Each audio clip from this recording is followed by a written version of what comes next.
Phần lớn nỗi khổ của mình không phải từ người khác, mà từ chính cái cảm giác không muốn thua ai.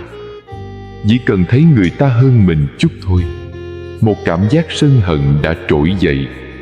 Chỉ cần ai đó vô tình so sánh là tự ái bùng lên. Dù ngoài mặt vẫn bình thản, nhưng trong lòng khó chịu không nói thành lời. Bạn mệt vì phải giấu sự yếu đuối.